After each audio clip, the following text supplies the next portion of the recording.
জনাব তারেক রহমান বাংলাদেশে ফেরত এসে বলেছিলেন যে তার একটা পরিকল্পনা আছে। এখন এই যে একটা স্বাধীন সাংবিধানিক প্রতিষ্ঠান হিসেবে নির্বাচন কমিশনকে চাপ প্রয়োগ করা, এটা কি তার পরিকল্পনার অংশ কিনা, এটা কিন্তু জনগণের মনে প্রশ্ন তৈরি হচ্ছে। মিডিয়াকে নিয়ন্ত্রণ করে, এটা কি তার পরিকল্পনার অংশ কিনা, এটা কিন্তু জনগণের মধ্যে প্রশ্ন তৈরি হচ্ছে।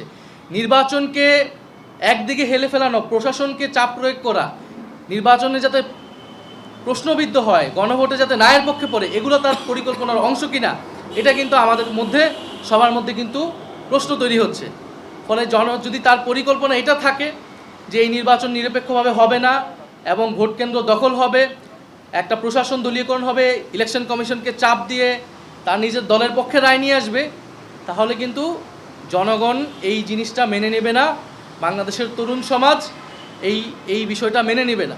ফলে আমরা বলবো যে বাংলাদেশকে নিয়ে এবং তার পরিকল্পনা এটাও কিনা যে ঋণ খেলাপিদের সংসদে নিবে, দ্বৈত নাগরিকতা যাদের রয়েছে তাদেরকে সংসদে নিবে, যারা আবারও ঋণ খেলাপি হবে, যারা আবারও টাকা লুট করবে, ব্যাংক লুট করবে এবং টাকা পাচার করবে, পুরা ঢাকা শহর এবং এই গুলশান এলাকা যেটা তার নির্বাচনী এলাকাও পুরা পোস্টার ফেস্টুনে ছেয়ে গেছে তার ছবি দিয়ে।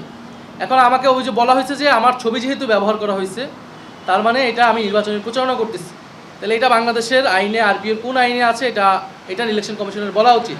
তাহলে ছবি কে ব্যবহার করতেছে না, তারেক রহমানের ছবি পুরো ঢাকা শহরে, পুরো বাংলাদেশে ব্যবহৃত হচ্ছে, অনেক প্রার্থীদের ছবি ব্যবহার হচ্ছে, তাহলে তাদের বিরুদ্ধে ব্যবস্থা নিতে হবে।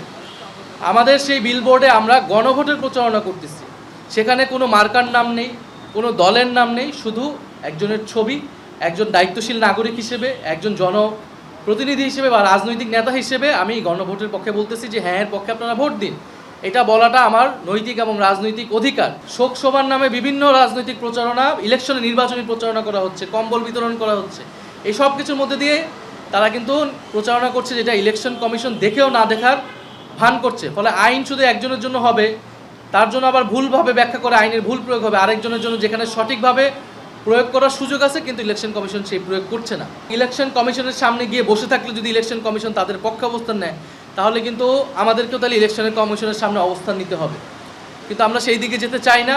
গতকালকে যা ঘটছে পুরো বাংলাদেশের মানুষ এটা দেখছে যে একটা ছাত্র সংগঠন সে গুন্ডা বাহিনীর মতো ইলেকশন কমিশনের সামনে যা বসে রয়েছে, তাদের সিনিয়র নেতৃবৃন্দ গিয়ে রায়ের আগে যে তাদের সাথে মিটিং করে তাদের পক্ষে রায় নিয়ে আসতেছে, তাহলে এটা কী বার্তা দিতেছে?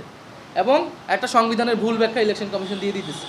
ফলে এই ধরনের হঠকারী কাজ ইলেকশন কমিশন যাতে না করে, ইলেকশন কমিশন যদি মনে করে বাংলাদেশে একটাই দল আছে, তাহলে কিন্তু ইলেকশন কমিশন খুব ভুল ভাবতেছে।